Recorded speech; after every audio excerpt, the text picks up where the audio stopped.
So we're at our last question of the day.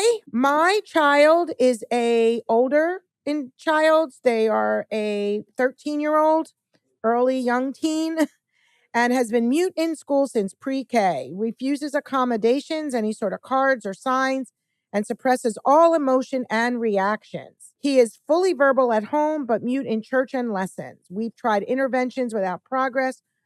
Help me. What strategies can we implement? Remember, it's a young teen. Thoughts, Dr. Jenna? No motivation. Absolutely none.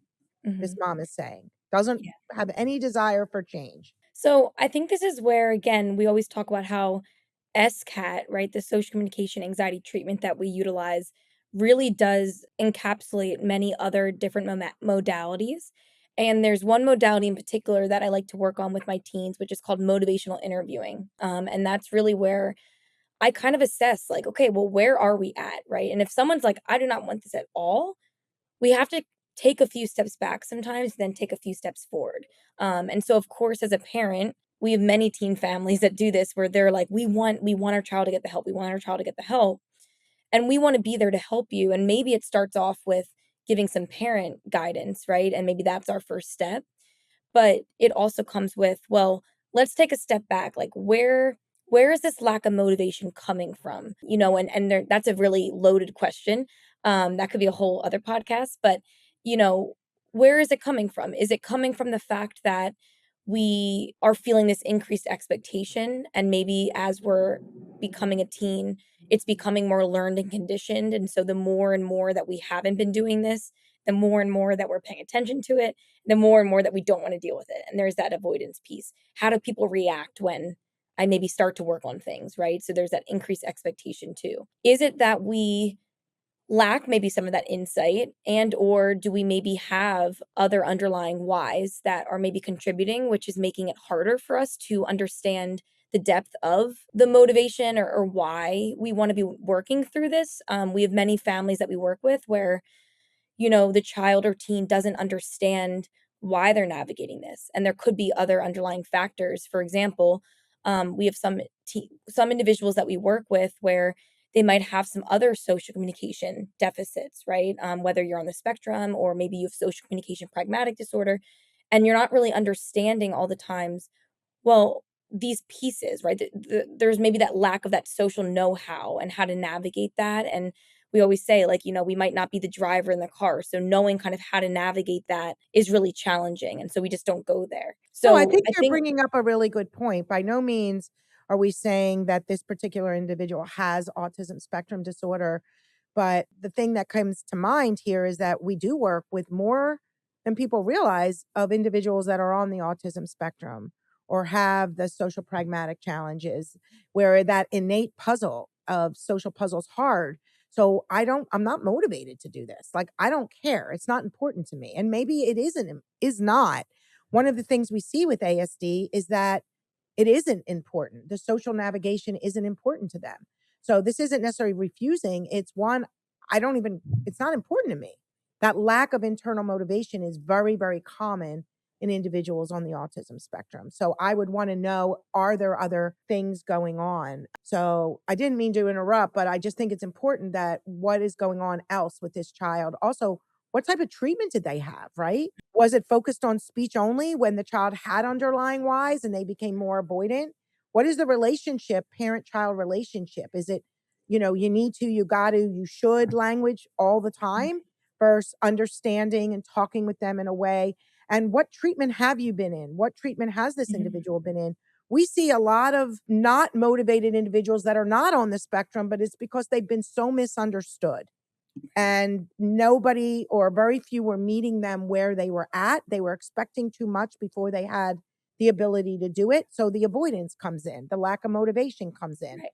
So I would want to have a meeting of the minds. And we talk a lot about this in our individual care, but we talk a lot about this at Communicamp, where Yeah. we tell parents, like, what you are learning over the course of these 3 days, share with your kids in an upbeat, positive way. Even admit to them if there's things you were doing that were not necessarily correct. Like, wow, I learned a lot about the bridge today. And I realized that when we go to gymnastics and there's so much going on, I realized that even though you're able to talk to your friend and be comfortable at home, that there's so much going on. It's like really loud. And maybe we need to bridge down a little, or maybe we need to pick a class where it's maybe during off hours and like we talk to them and meet them where they're at. And it's Mhm. amazing how when we do that, it opens these kids up. It Yeah. really opens them up. It's almost like, wow, there's like an Mhm. entrance to a door to meet in the middle. And Yeah. we've had to do so much work with parents and children Yeah. to help them connect instead of being so separate. Yeah. Because the last thing we want to do is not, well, last thing we want to do is make this child feel that they're purposeful. Right. It's look, listen, and learn. What is your child telling you by his lack of motivation? Right. Right? Right. Yeah, and I think one other thing I wanna add is, so we talked a lot about teenagers in regards to building independence, so I definitely recommend looking at listening to that podcast because some of these things that we're talking about is emphasized in there.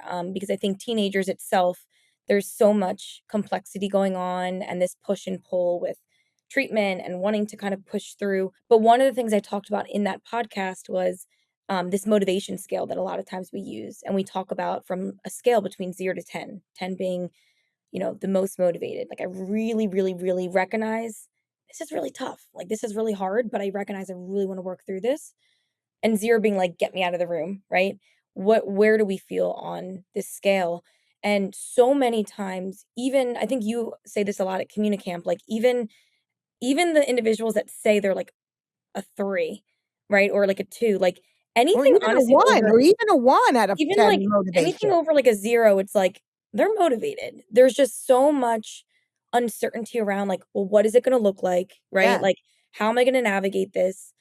What is the first step, right? It's like you're literally looking up at this mountain, and it's like, "Am I about to take this leap?" Right? And so, I think that sometimes we just have to start there, and I say that's okay, and sometimes I even start with writing down, like, in a perfect world, like, if we could throw away like, if this was like let's say this was like a bag of or like a box of, like, all of the scary and the anxieties, and we could just throw it out, like, would you wanna be here, right, and work through this? And let's talk about that, and sometimes I even start with writing down, like, a list of goals that they maybe wanna work on, and sometimes I have teens that maybe have a hard time coming up with their goals, and again, there's various reasons why. Some kids also might have some underlying expressive challenges, but also, again, maybe there's that increased expectation of like, well, if I tell you this goal, like, what are you going to expect of me? Yeah. And so a lot of times I actually will provide them like, by the way, you don't have to say yes to any of these. These are just common goals that a lot of teens and young adults feel that are very similar to you. And then I notice like after I kind of maybe present a few, noticing slowly they're kind of starting to circle one or 2, right? And they're really starting to identify with those pieces. So, I think really that helps me the most is, like, meeting them where they're at and not Yeah. saying, "This is what you're gonna do," and You kinda be need more to, you should authoritarian. language. For every parent Yeah. listening to this, let's eliminate you need to and should language. When someone says to me, you need to do this, Dr. E, you should do that. That puts pressure on me. It makes me feel like, whoa, what did I do wrong? Mhm. And so when we're dealing with teens, to sum this up, this question, and I'm going by again my years of clinical experience, it's a few things happening. One, parents and teens are really on different pages, that they have become disconnected. So that lack of motivation may be a reaction to, I'm not feeling support. And it doesn't mean you don't love your child, but you guys are at like batting each other. Like the child's in their room all the time. They're not talking to you about other things. They're not going out with you as much. You seem there's anger going from both sides. Like, what is that about? Right? Is Mm, that happening? Is there something we're missing? Is there a social communication challenge? Is there an ASD? Is there a pragmatic challenge? Is there some other problems that are causing this child to not have that motivation? They just don't care. And I have picked up on ASD when we have these kids that are like, I don't want to do this. Like, it's not mhm. important to me. It's just not. Yeah. And it's because it doesn't mean much to them. So, is that going on? Has there been treatment where it's been unrealistic for that child? You need to, you should, and you need to be really brave and courageous to do it. But the child doesn't have their roadmap. We're not meeting them where they're at. We're meeting them way in front. We're not even meeting them. We're all the way in the front and the child's in the back. That's a sense of shame. I can't do it. I'm not doing it. Everyone's mad at me. Everyone's upset with me. They're expecting me to. I'm a loser. And that's how some of these kids feel. So when we meet them where they're at and we open up and we talk and we help that child realize all that they can do, not what they can't do, it's amazing how they start to open up. But if Mhm. they're not, despite all of these other supports we're putting in place, despite the relationship building, and we really dive deep into who that child is, we find out, whoa, there are some other challenges. There is some other testing we may want to do to kind of see what else we are missing from a social communication pragmatic challenge. Mhm. And so I feel like there's a lot with this question, right? And this is not an uncommon presentation at all. So we need to dive deep. We need to dive deep. We can't just like look at the surface. It's all diving deep. Every Mhm. family is different. I've never met two kids that are the same. I've never met two teens that are the same. I've never met two adults that are the same that we treat. Everyone is different. There's so many dynamics at play in every aspect. So that's why it's hard to say, do this, do this, do this. Like, I need strategies. Okay, well, what am I giving you strategies for? Right. Okay, not speaking. Well, look at all that goes into not speaking, not just do this and be brave to talk. It doesn't work. It only Mhm. works when they're ready to do it. And if they're not ready to do it, we're creating avoidance, more anxiety, more disconnect, frustration on everyone's part.